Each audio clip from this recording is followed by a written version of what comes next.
Hi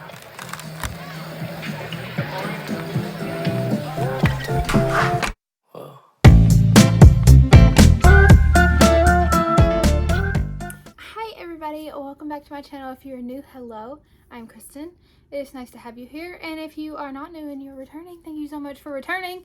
Okay, so today we're going to ignore my makeup because I literally just like took my makeup bag and I threw it at my face, and whatever stuck to it, that's what's on my face. We're going to ignore the grass cutting and weed eating that is going on outside. I'm going to a concert tomorrow and I have to get this video filmed. It's been like 2 weeks since I posted and I've got to be more consistent. So I've been working on a project and I've got a lot of things going on. I feel like I'm always saying that I have a lot of things going on, but I'm a mom of 2 and a wife, and I run a business, and I'm trying to do YouTube, and it's a lot. So I'm trying my best, but more consistent videos. We're gonna do it. Y'all are gonna make me be more consistent. Fuss at me if I don't post anything in like a week. But I do have a little project that I've been working on that I can't wait to show y'all. 3, the reason you're here, the real thing that we're going to talk about today is we're going to talk about my top 6 books from January to June. So the first half of the year, my top 6 books, because I plan on doing this at the end of the year too, where I'll do my top 12 books. So this might change. All these might still be in my top 12 books of the year.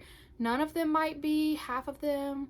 I might not like half the books that I read at the end of the year. So I might have to add some more books from the beginning of the year at the end of the year. But we're going to talk about my favorite books that I've read, the top 6. And there is a couple honorable mentions as well. Because this was hard. It was hard to pick 6. So I narrowed it down and I took all of my 5-star reads, and then I narrowed that down to 6. So if it wasn't a 5-star read, it wasn't even considered, even though like the Summer I Turned Pretty series, I loved this series. I went and bought the TV show cover of the book. I absolutely loved this series, but they weren't 5 stars, therefore they weren't considered because there was little things that I didn't like about some of the books.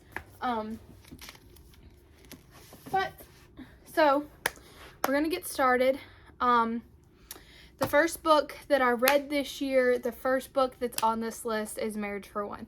I haven't stopped thinking about that. I think about this book like at least once a week. It's fantastic. It was an incredible way to start out the year. I read it on Kindle. I'm gonna have to pop it up, but I really want to get the hardcover, not the hardcover, but I really want to get the like paperback of it because I want to reread it and I want to annotate it. I've been annotating books a lot lately, like a lot. I've got to like keep this short and simple because I've got to go to the store to buy more highlighters because the book that I'm currently reading has drained all my highlighters. Literally, it's ridiculous. But someone asked if I would make a video about annotating. So if it's something that you want, let me know and I'll definitely do that because it's definitely something that I'd be interested in letting y'all know about, letting you know like how I annotate, what I use to annotate. I think it's super helpful to watch videos like that because it's kind of overwhelming at times. But so Marriage for One by Ella Mays. This is about Jack and Rose. It is marriage of convenience, which is one of my favorite tropes. I haven't read a lot of marriage of convenience lately though, so I definitely need to like find me a good marriage of convenience book to read. But like I said, it's marriage of convenience. This book is absolutely incredible. I could not put it down. I think I read it in like 2 days. It does not tell me. I can't tell you how long. It took me like literally a couple days to read this book. It's kind of Grumpy Sunshine-ish. Jack is your typical businessman. That's usually the way these marriage of convenience work, is it's a businessman. And Rose runs a coffee shop, which is just, it's just good vibes in a book. It's such good vibes. And I read it like in the dead of winter, and it was the perfect time to read this book, but I think you could read it anytime. So I absolutely love Marriage for One. You definitely need to check it out. I definitely recommend reading it. was fantastic. The next books we're going to talk about is, okay, so The Heir. The Heir was the first Sophie Lark book I read. This is not the order that you need to read them. You need to read Brutal Prince first, okay? Don't be like me. Do not. It's so much better when you read these in order. The Heir was the first Sophie Lark book I read. This is the first book in the Kingmaker series. Brutal Prince is the first book in the Brutal Birthright series. You need to read the entire Brutal Birthright, all 6 books first, before you jump into the Kingmaker series. I know it's a lot. I know. Trust me. But I'm just gonna go ahead and let you know that just Sophie Lark. Sophie Lark is number 2 on my list of books that I've read in this year so far that are in my top 6. Just Sophie Lark. Y'all know I love Sophie Lark. I am obsessed with her writing. I think she is phenomenal. The only book of these are all the books that I've read so far of hers. The only book that I did not give 5 stars was Stolen Heir, and I gave it 4.5 stars, and that was just because it was a little slow for me for like not even a quarter of the book. But Sophie Lark has taken over my life, over my bookshelves. I still have 3 of the Brutal Birthright books to buy. I still need to buy my discreet covers for The Savage and The Spy, because those came out and I haven't bought them yet. I might be like, hey babe, you know what I want for my birthday that's in 2 days? Buy me the Sophie Lark books. I cannot wait to continue this series. It's so captivating. Everything is so much in detail. But a little bit more about them. Brutal Birthright is this is Marriage of Convenience, which I love. It's mafia, but it's lighter mafia. It's not super duper dark. And then like this couple, the rest of this series is this couple's siblings. So you have 6 books in the Brutal Birthright series, and then the Kingmaker series is the kids of the Brutal Birthright parents. So like this couple is this kid's parents. This couple is this kid's parents, which is really cool to see like the next generation and like see parts of them in him. It's really freaking cool. I absolutely love it. I actually did read this before I read The Rebel. I feel like I'm rambling. I feel like you're not going to understand anything I'm saying. So these are Mafia, they go this way, Brutal Prince, Stolen Heir, Savage Lover, and then there's 3 more. And then we have the Kingmaker series. Also, all of Sophie's books have playlist. Absolutely love that. In the Kingmaker's books, there are points to where the songs and some of the songs in the playlist are physically happening in the story, and it like tells you. It'll be like, this song's playing during this part, and that makes it so much more immersive. I usually will play that song like while I read, and let that song play out, and it's just so immersive. I absolutely love it. This is when I started annotating. This is before I started writing and highlighting and really going into depth with annotating. So you'll hear more about how my annotating is evolved in my next video. For Brutal Birthright, you have Brutal Prince, Stolen Heir, Savage Lover, Bloody Heart, Broken Vow, Heavy Crown. That's your Brutal Birthright books. And then for the Kingmaker series, I have all of them, but I'm not going to grab them all. You have the Heir, the Rebel, the Bully, the Spy, the Savage. So these are, like I said, the kids of the Brutal... These are the kids of the Brutal Birthright parents. There is a point where you need to read 2 Underworld books, which is another of Sophie's series, between the Rebel and the Bully. I'm going so into depth about this. Anyway, so Sophie Lark is number 2 on my top 6 books of the year. Sophie Lark. Just all this. And y'all already knew. Y'all already knew that was going to happen. Next, y'all, we have The Fine Print by Lauren Asher. I loved this book. I loved every second of it. It is workplace romance. It is Rowan and Zara, and he is the boss and she's an employee. Very grumpy sunshine. Rowan is so grumpy and we love him so much. This was just Rowan and his family own Dreamland, which is a theme park, which is basically Disneyland, Disney World. It's basically Disney, which y'all know I love. I love Disney. I love everything about Disney. I love the parks. I love everything. So it takes place basically in a theme park that's like Disney World, and that to me was just it made my heart so happy to have that in a book. I can't.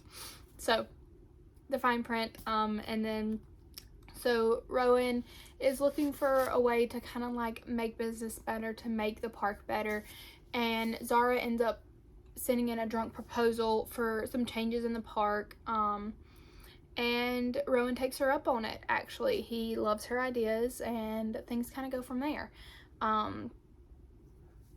Rowan Kane, y'all, is so hot. Oh my god. I have Terms and Conditions. I have not read Terms and Conditions yet. I need to read Terms and Conditions. It's the second book in the Dreamland Billionaire series. I haven't read this yet. This is Declan, which is Rowan's brother. So I'm very excited to read more Lauren Asher. I absolutely loved this. It is dual POV. It is, if y'all haven't read The Fine Print, y'all have to read The Fine Print. It's top tier. Definitely one of my top 6 books of the year so far, and I don't think this is going to change. I don't think this one's going anywhere. Again, this is when I started annotating. I really want to reread this. This makes me just want to reread all these books because I loved them. And then we have In the Weeds. Y'all already know that I love me some PK Boris, and I read Love Light Farms at the end of last year, and it made it on my top 12 books of 2021. This is in my top 6 books so far of the year. There's just something about her writing that I absolutely love. It's not tabbed because I actually got an ARC, so I read it on my Kindle, but I really want to go back through and read it again and tab it, and then I'm going to send it to Paige and let her read it with my annotations, which is going to be very, very fun. Which I actually think we're going to do it with Love Light first, so I'm going to do that with Love Light. Anyway, so it's also dual POV. It's about Beckett and Evelyn. You meet both of them in the Love Light book, so I definitely recommend reading Love Light Farms before you read In the Weeds. Evelyn and Beckett kind of have like a little past that you'll learn about. Evelyn is an influencer, and she just kind of tired of doing the same thing over and over again. She wants to find her happy again, and turns out the last place she was happy was back when she was at Love Light Farms. Beckett just happens to be there, of course. So this is just their love story and them coming together, and it is so cute. Such a greatly written book. There's something about her writing that I gravitate towards. I will read anything she writes. I cannot wait for the next book to come out. It's coming out toward the end of this year. Love In the Weeds. Love it. Love it. Love it. The next book is Love in Other Words by Christina Lauren. I know this already has so much hype around it. I know that everyone raved about this, especially toward the end of last year. And I just picked it up a couple months ago, and I cannot say enough about how much I love this book. I wish I would have annotated it. I should have annotated it, and I didn't. And I kick myself for it a lot.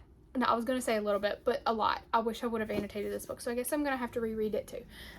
I feel like I'm going to reread every single one of these books.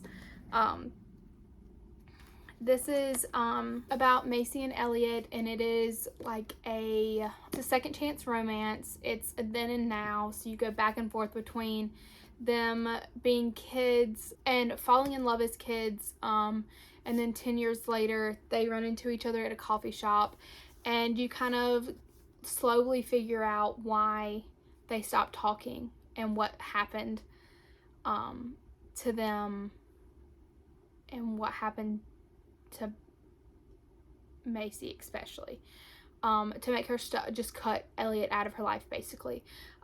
There's trigger warnings in this book. Make sure that you look these up. Make sure you look up trigger warnings for all of the books that I ever mention on this channel. And also, obviously, just expect them to be 18 plus. I don't really read much that isn't, so just expect that. But Love in Other Words by Christina Lauren. This was my first Christina Lauren book, and I'm obsessed. I really want to have a whole shelf of Christina Lauren books right here that I need to read more of, and I cannot wait to read more of their books. This is beautiful. It was a beautiful story. I laughed, I cried, I did all the things that you're supposed to do while reading this. The last book of these 6 books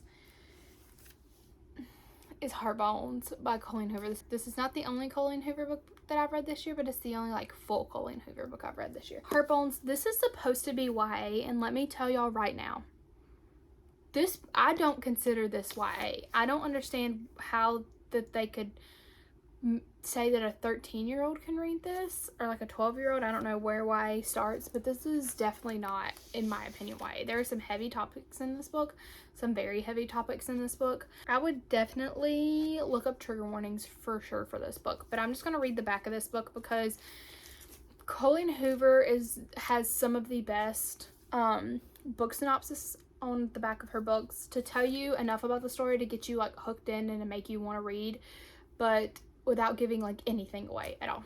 I've already read this if you watched my June wrap up, but we're going to read it again. Bea comes from a life of poverty and neglect, Samson from a family of wealth. When the two find themselves spending the summer as neighbors, they soon realize money is one of the few things they don't have in common. Their bond is too intense to ignore, but with one summer separating them from the start of their new lives on opposite ends of the country, Bea and Samson decide to stay in the shallow end of a summer fling. What they don't realize is that a rip current is coming, and it's about to drag both of their hearts out to sea. Oh my God. This book was so, y'all, it was so good. Literally so good.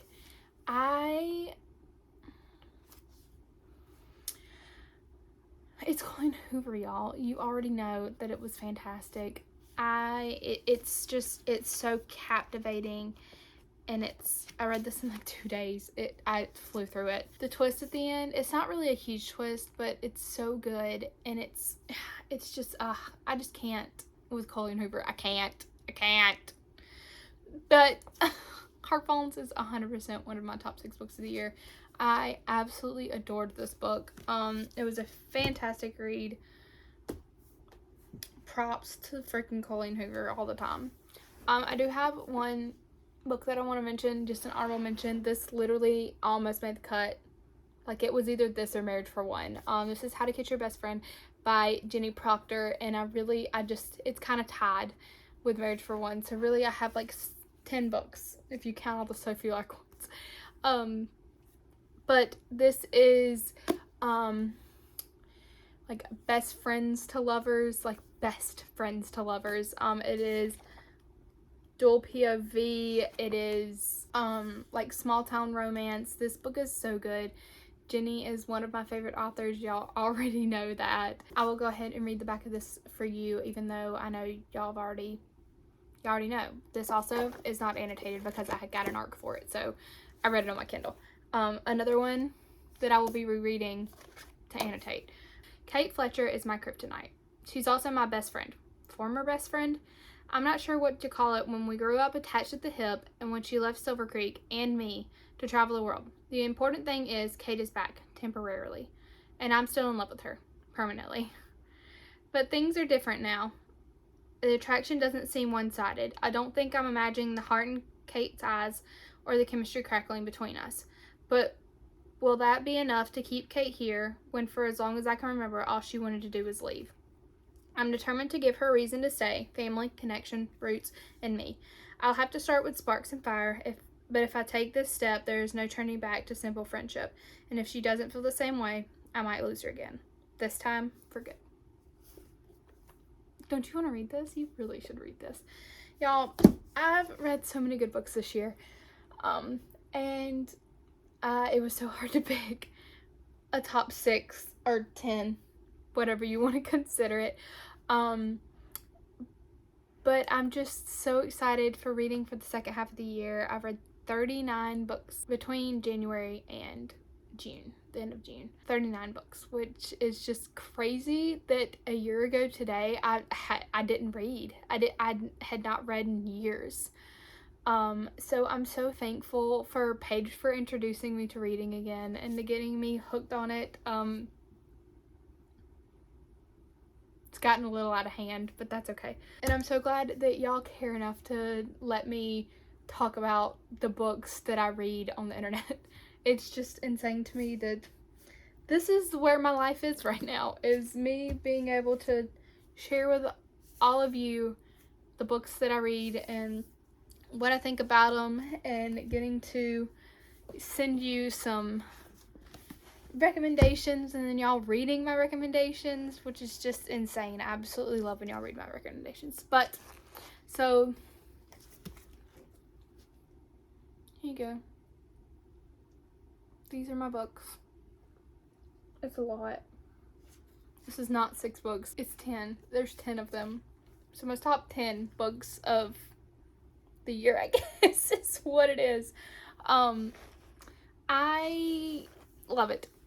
I've had a great half year of reading. I'm already having a great July to start the second half of the year reading. I cannot wait to tell you about that. Y'all, if you follow me on Instagram, you already know what book has taken over my life. But thank you so much for watching this video. If you're not already, make sure to subscribe. Click that subscribe button. It's down there. We're almost to 1,000 subscribers, which is just insane, wild, crazy, weird. We're almost to 1,000 subscribers. And make sure to follow me on Instagram. I post a lot on Instagram, especially in stories. I love talking to y'all on Instagram. If you send me a message, I will almost certainly reply unless I miss it. So if I miss it, just send me another one.